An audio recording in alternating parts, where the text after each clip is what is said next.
Today we're going to talk about Mesoamerican and North American civilizations, Andean civilizations, and we'll take a look at the map here and kind of get a good idea of where these places are, although this map obviously is a little inadequate.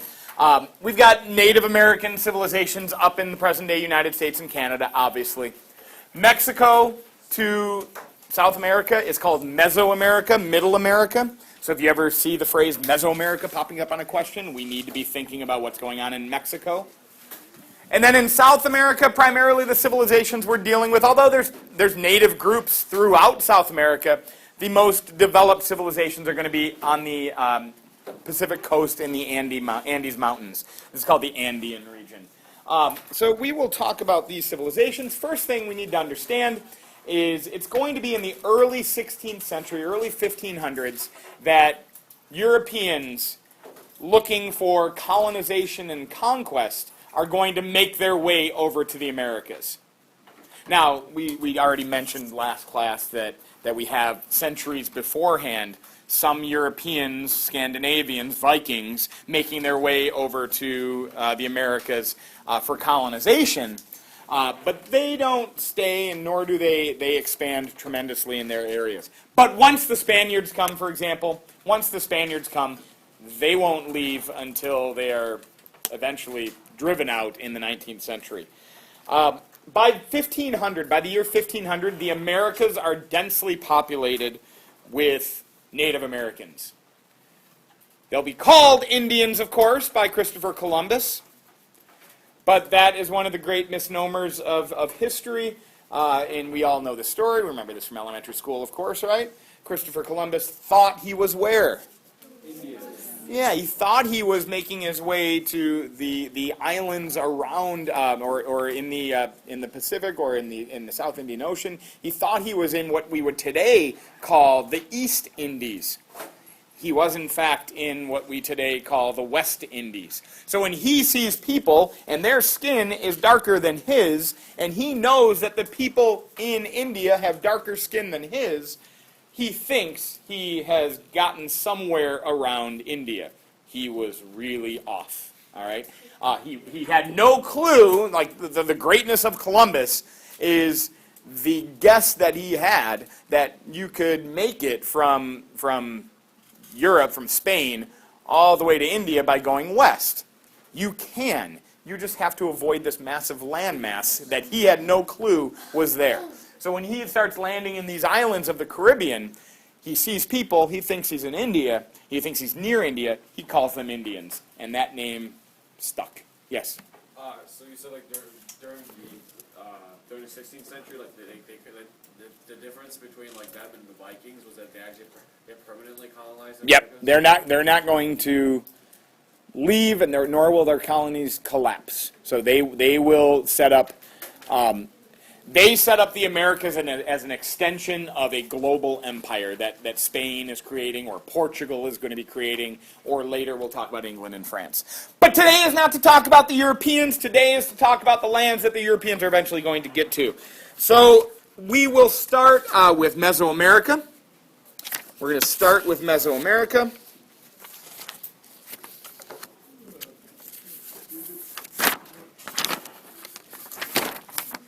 And I have somehow jumbled my sheets. There we go. All right. We're going to start with Mesoamerica. And this Andean region in South America. These areas had strong imperial states by the time the Europeans come. They have strong empires by the time Europeans come. The regions outside these strong empires will absolutely be influenced by those strong empires. So there will be contacts between these empires, whether it be the Incan Empire in South America or the Aztec Empire in Mesoamerica. They will absolutely have important trade and military contacts with the areas surrounding them. So this kind of sounds similar to the empires we were dealing with in the Old World or in the Eastern Hemisphere. And then there are other areas of the Americas that will just be developing independently without much contact at all or without any contact with these areas. For example, there are tribes in the Amazonian Brazil, what is today Brazil. They really don't have any contact with what's going on the western coast of South America. Yeah? So you said the surrounding lands are influenced by for pretty much every single civilization, like all three of these? Say again? You're saying like the surrounding areas were like subject to influence by all three of these guys up there? No, the areas surrounding the Aztecs are going to be influenced by the Aztecs. The areas surrounding the Incans are going to be influenced by the Incans. There might be some limited trade contact between southern Mesoamerica and the Andes, but it would be limited. All right, starting first with what will become the Aztec. They gain their cultural heritage, their identity from an earlier people known as the Toltec. And this is in central Mexico. The Toltec were northern nomadic people. Oh my gosh, here's more northern nomadic people. It seems like all of the nomadic people come from the north.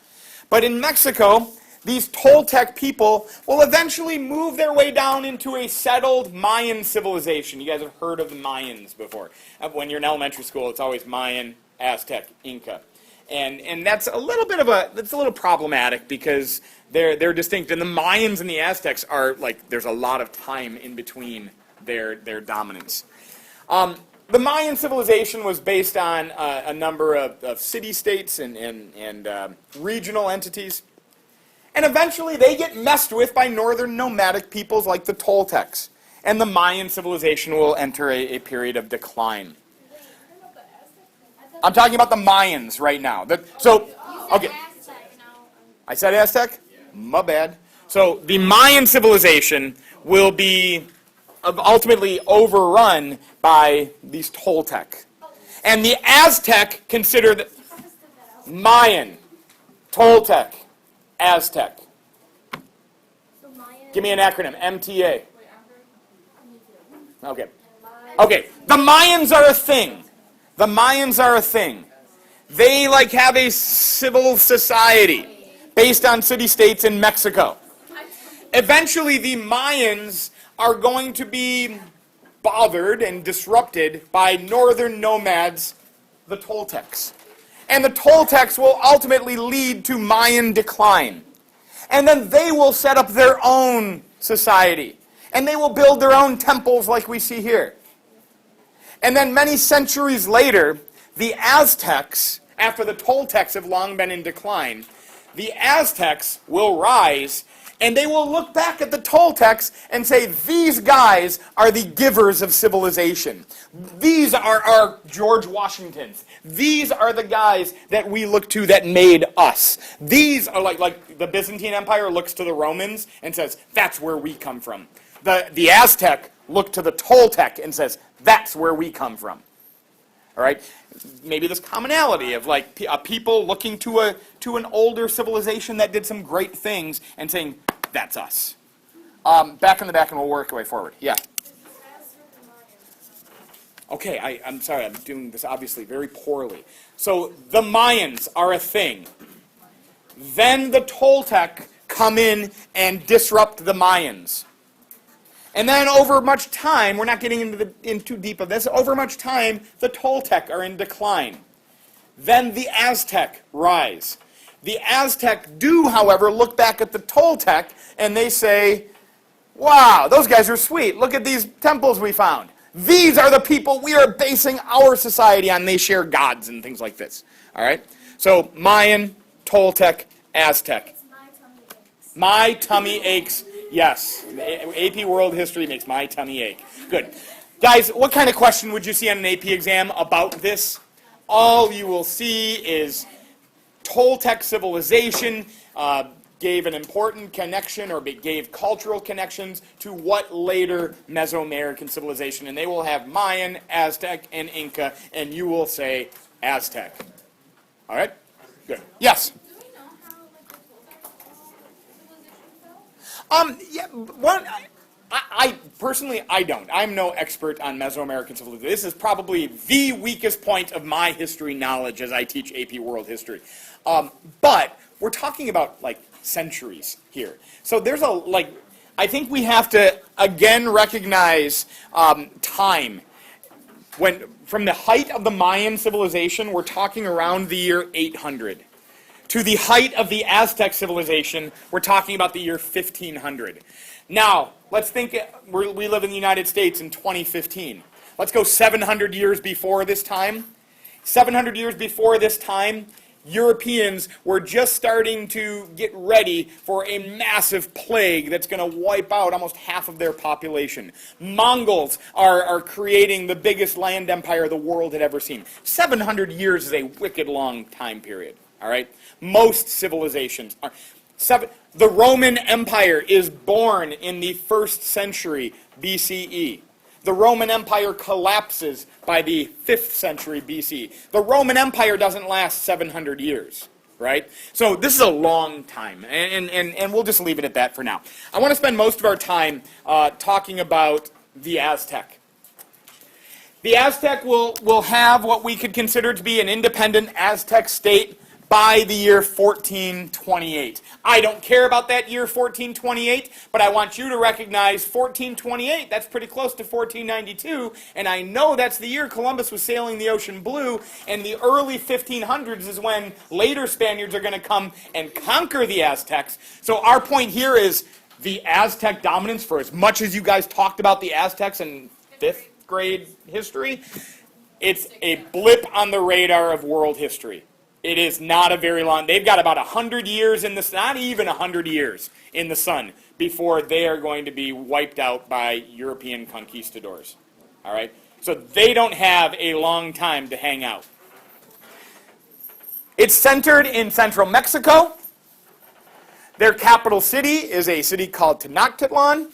I'm probably horribly pronouncing this. Tenoch. Tenoch. Titlan, which is an incredible city built in the center of a lake called Lake Texcoco. So if you see Lake Texcoco, or if you see Tenochtitlan, or if you read a question about an amazing, an architecturally amazing city that is constructed in the middle of a lake, you've got to be looking at the Aztecs. Why? Without knowing anything more right now, why would it be a good thing if you're going to create a powerful empire to have your capital city be in the middle of a lake? Yes? Because then you could just close off easier. Two? So no invaders are It helps keep outsiders out. It helps keep outsiders out. It's like a barrier. It's a barrier. It's a natural barrier. Very good. Yes, sir? They also have like crops that they use water for, the lake water. Yeah. We will talk about their agriculture on a later date. But absolutely, it's going to help them grow food. Yes. Does the city like still have remnants existing today? Absolutely. Absolutely. You can see a lot of this stuff today. Yeah. Is there a reason why, like, these, like, civilizations all ended, like, BC?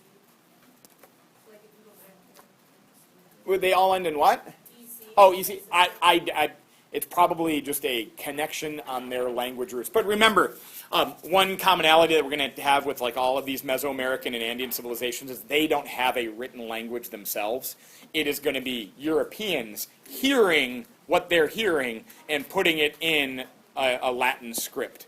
All right? So they don't have their own written languages, so we can't use their writing. Yes? That's also what the French did to the Vietnamese. That's also what the French did to the Vietnamese? Man, Europeans! Yeah, we spoke like half Chinese, half Vietnamese. Okay. And then they wrote it. So there you go, and that's a wonderful connection, and now you will remember that connection for these guys. So they've got this centralized city, and the Aztec Empire, we're going to go back to this map, the Aztec Empire is a different empire in sorts. Their expressed goal as an empire was not like the Romans, not like the Persians, or not like the Inca that we're going to talk about in a little bit. Their goal was to not make a massive empire by conquest, by taking over all of their neighbors. Because central to the Aztec civilization and central to their religious belief was that the society, the state, needed a constant flow of human sacrifices to offer up to their gods. And if the Aztec were to constantly be conquering their neighbors, if they were to take over all of this land and call it their own, then where do you get your sacrifices from? Then they are only coming from your own citizens. And your own citizens might start to have a problem with you taking their brothers and sisters and mothers and children as human sacrifices. It's way more palatable if you have a society that's based on human sacrifice or a religious belief that's based on human sacrifice. And let me first recommend that if you're going to start your own society, there are so many things that you could base your society on. I would avoid in our modern times human sacrifice. It's just a grisly affair, all right? But the Aztec society, and Toltec before, human sacrifice was front and center in their daily lives, all right? In the great temples of the Aztec. And now you can picture, like today, if you're a tourist and you're going to some of these temples that still exist, and you're like, oh man, this is so fun, I'm going to run up the stairs and see what's going on.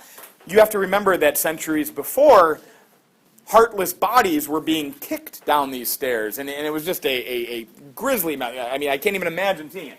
Here's an actual Aztec drawing of what this might have looked like, and you guys can see how horrid this would be. Yes? So was it an honor to be sacrificed, like would like the family like see it as a part of honor, or just because? For the most part, the sacrifices were coming from outsiders. It was seen as important, and that like, thank you, sacrificial people, we're so glad you're there. But I don't think you would have seen it as an honor if it's happening to you, nor would your family. Which is why, if you're going to have a society based on human sacrifice, it is good to be sacrificing other people, not your own people. So the Aztec, they did not, yes ma'am? Can you clarify what was a real goal? To placate the gods, to make the gods cool, so we can have good sun and good rain and good crops so we can fill our bellies. So you got to sacrifice people for that. Makes perfect sense. So the Aztec don't want to create empires like we've seen other societies creating empires. Because if you make citizens of all the people around you, then you eventually have to sacrifice your own citizens. So the Aztec built their society based on what we would call creating tributary states. Their military was so strong, their military was so powerful that they could dominate their neighbors without conquering their neighbors. And make these states pay tribute. And if you don't pay your tribute, the Aztec army will come in and crush you. So pay your tribute in the form of maybe financial payments or in the form of people that they can hand over. And all the other states, the tributary states, yes. Hand over prisoners, hand over people that are undesirable in your own society to keep the Aztec at bay. Then the Aztec will sacrifice them, and then they'll need more. So the Aztec create an empire very different from other empires that we've dealt with, because they're not like conquering outright all these lands. They're not sticking Aztec flags all over Mesoamerica. They are dominating central Mexico by creating tributary states. Because the cult of fear, of terror that they're creating is you don't want the Aztec army to be angry with you. All right? Now, there's going to be an unintended consequence for this, and we'll talk about this in a much later date, but just hear it now. Eventually, Spaniards are going to come. And when the Spaniards get on the coast, the first people they're going to come in contact with are these people that are essentially tributary states of the Aztec Empire. And when they see the Spanish, they're like, wait a minute, you guys are here? You want to go find the rich people in town? The most powerful people? Oh, we know where they are. Let us help you get to them. Because you guys have these like fire sticks and these horses. We've never seen horses before. We bet you could cause them some trouble. So we will totally help you. Like the enemy of my enemy is my friend kind of thing, right? And so it will be these coastal tribes who will in large part help the Spaniards get to the center of Aztec civilization, ultimately leading to their own demise. Little did they know that it would lead to the demise of all Mesoamerican civilizations, but they had no understanding of smallpox or anything like that. All right, so they create this tributary empire. The Aztec society obviously is centered on this city of Tenochtitlan.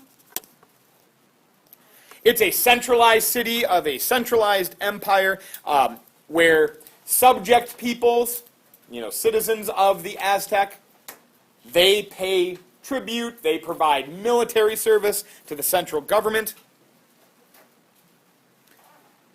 Surrounding areas are dominated by an entity known as the Calpulli, C-A-L-P-U-L-L-I. This is like a subunit of the Aztec Empire. So if the whole Aztec Empire we can think of as more of like a city-state based on Tenochtitlan, the Calpulli are like regions, neighborhoods even, if you want to call them neighborhoods, of the Aztec Empire. They're how the Aztec Empire is organized. And obviously the leaders of the Calpulli, they will ultimately be the nobles of the Aztec Empire. C-A-L-P-U-L-L-I. The Aztec military is supremely powerful in its region, and they will dominate surrounding areas in order to create this tributary empire, where outside city-states, people not Aztec, can still survive and live their lives as they want to live their lives, so long as they pay tribute to the Aztec. In many cases, that is in terms of handing people over for ritual sacrifice. Everybody good? Good. For today, that's all we're going to talk about with the Aztecs. We're going to hear them coming up again a little bit later when we talk about trade and we talk about agriculture. But we're only dealing with political development right now, and that's enough for us. Inca. In South America. The Incan Empire, very different. AP likes to get you guys to find similarities and differences within the same time period. The Americas offer a tremendous comparison between the Aztec Empire and the Incan Empire. The Incan Empire is a more, like in terms of the empires we've talked about, the Roman Empire, the Chinese Empire dynasties, the Persian Empire, the Incan Empire is much more like those. Highly centralized, a strong bureaucratic organization that carries out the will of the emperor.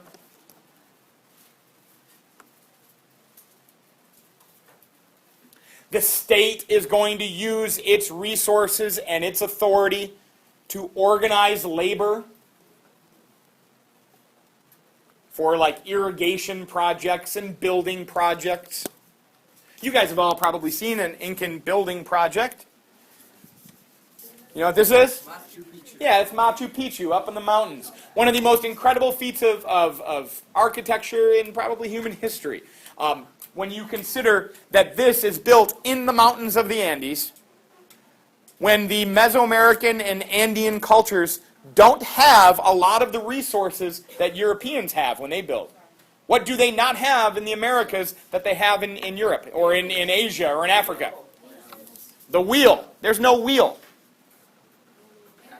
They have no pack animals, right? So you can't be putting stuff on, I mean, they have llamas. That's about as packy animal as you get in the Andes. They have llamas. Guys, just think of Diego when you were little kids. Then you can remember the kind of animals they have in South America, right? So llamas are cool. Guinea pigs, they have those, right? But they don't have horses. They don't have oxen. They don't have mules or donkeys or anything like that, all right? So this city in the mountains is going to be constructed on the backs of Incan laborers. So when you recognize that, you can imagine the kind of labor organization that the state is going to have to provide. And you need a strong bureaucratic empire to get that kind of labor to do it. One other interesting thing about Machu Picchu, or any of the Mayan buildings, they built these constructions in the mountains, they were built without mortar. Mortar is like the stuff that's between the bricks in your house, all right? Or if you've ever seen like a castle or something like that, when putting big rocks together, you've like cemented together with mortar. They didn't have that over here, and they didn't use it, and it's probably good that they didn't use it, because the Andes Mountains are like the eastern edge of a geologic zone called the Ring of Fire. You guys might have heard of this.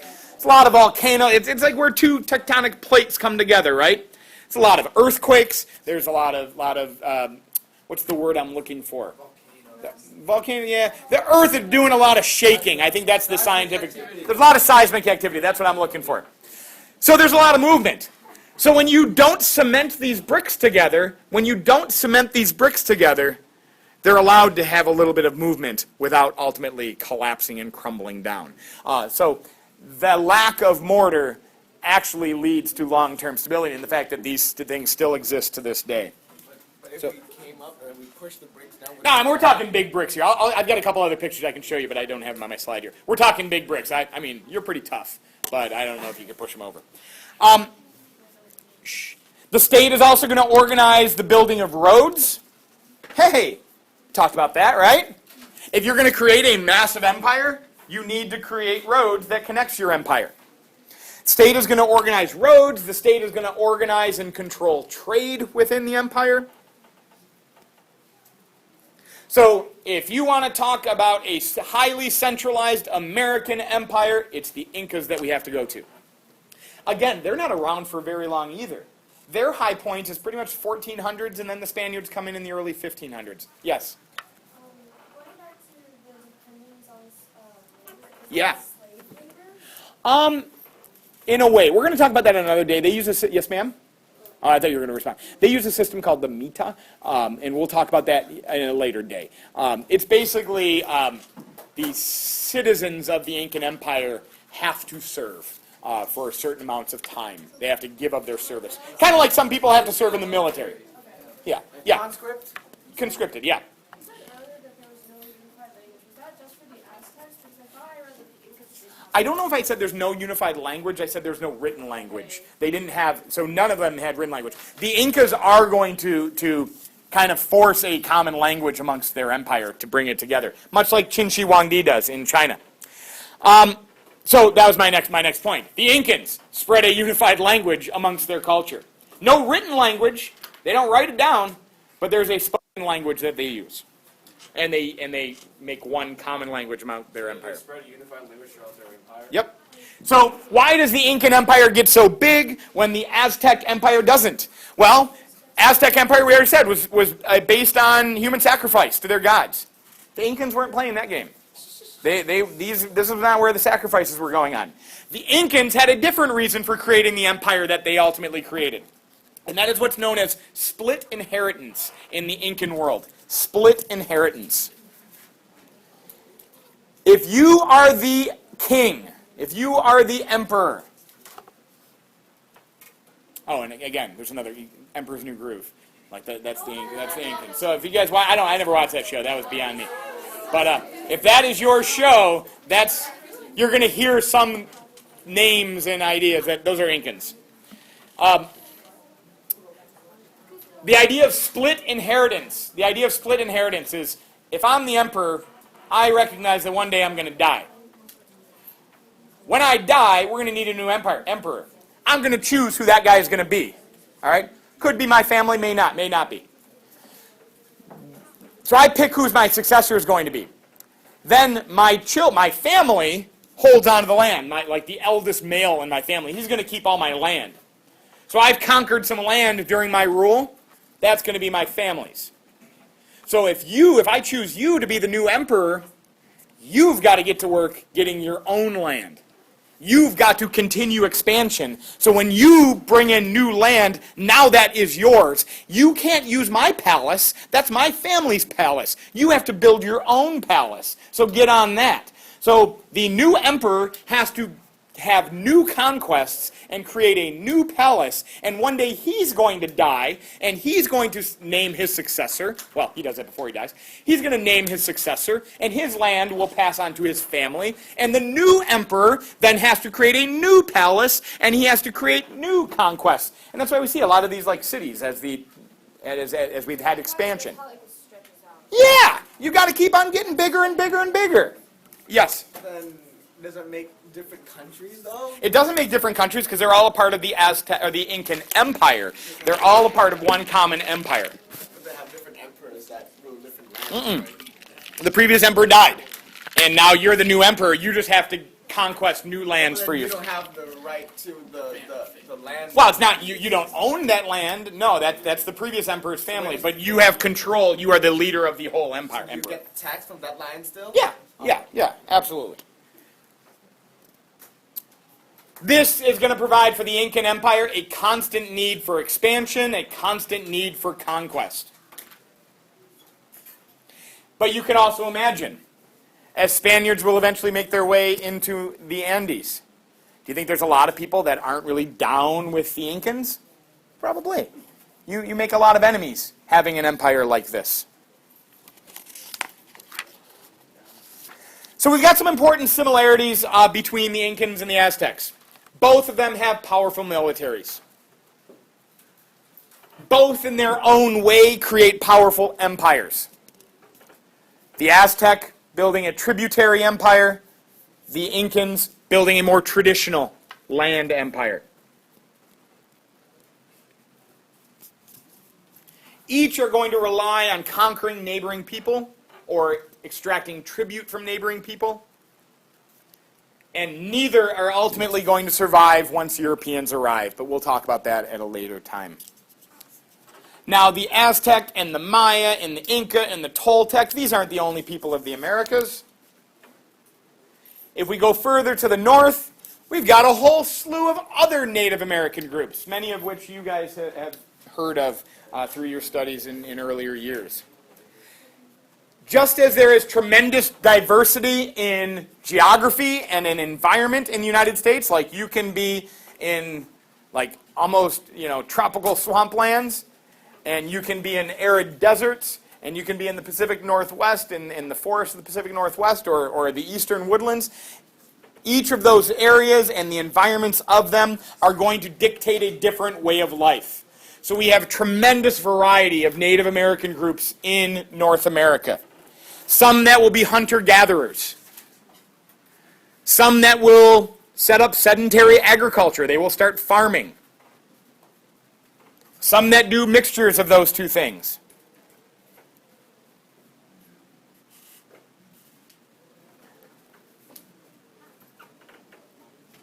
Most of them living in clan or kinship-based groups. Smallish kinship-based groups.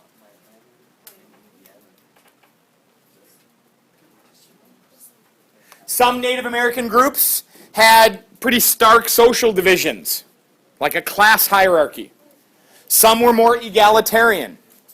You've got tremendous variety. So it's a mistake to talk about Native American culture, because there is a ridiculous amount of variety within the dozens or even hundreds of Native American groups that existed within the Americas. It is also a problem to think of Native American civilization as peaceful and harmonious until the Europeans arrive. The Europeans absolutely bring death and destruction to many Native American groups. Absolutely. But Native American groups on their own right, before it did not take Native Americans, white Europeans, for them to learn how to fight and kill. All right?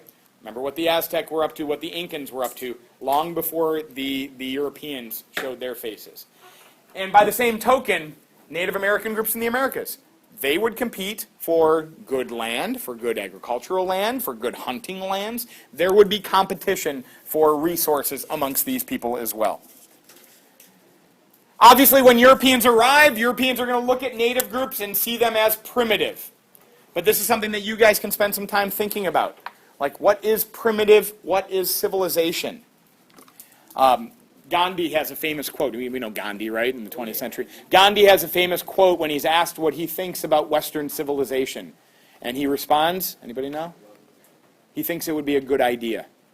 And now, obviously, Gandhi is somebody who is not too fond of British rule in India and thinks there have been some serious atrocities against Indian people. Well, by the same token, Europeans coming from European civilization are going to look upon the Americas and see this as a primitive, barbaric, uncivilized world. Especially when they look at things like this. When Spanish conquistadors are actually going to be able to witness sacrifices being made at the great temples of Tenochtitlan. And Europeans will look at that and say, this is the worst of humankind. But they're going to forget about the wars and the conquest that takes place in their home countries or in their homelands. Also, when we talk about the primitive nature, or if we refer to the primitive nature of Mesoamerican civilizations and Native American civilizations, we have to remember that there's things that they just don't have that the old world will have because they've always been in contact with each other. The wheel, right?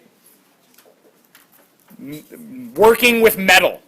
We have very primitive or no metalworking in Native American cultures. There is no written language. So it is somewhat difficult to share ideas over long distances. And then, of course, maybe those things you might be able to ascribe to, well, why weren't they thinking of those things? But then the lack of pack animals. Imagine what that does to your agriculture. Like, where does European civilization get? Where does Chinese civilization get? Where does Middle Eastern civilization get without oxen or without horses? And I think this is an important thing to remember too. When many of us picture Native Americans, we might picture Native Americans in the Great Plains of the United States on buffalo hunts, riding their horses, right? They never did that. They certainly never hunted with horses until Spaniards bring the horses along. All right? So they're absolutely deprived in their civilizations because they haven't had any contact with all of the things that are happening in Asia or in Africa or in Europe. All right? So everything they do, they're doing in the Americas in relative isolation from the rest of the world. Cool?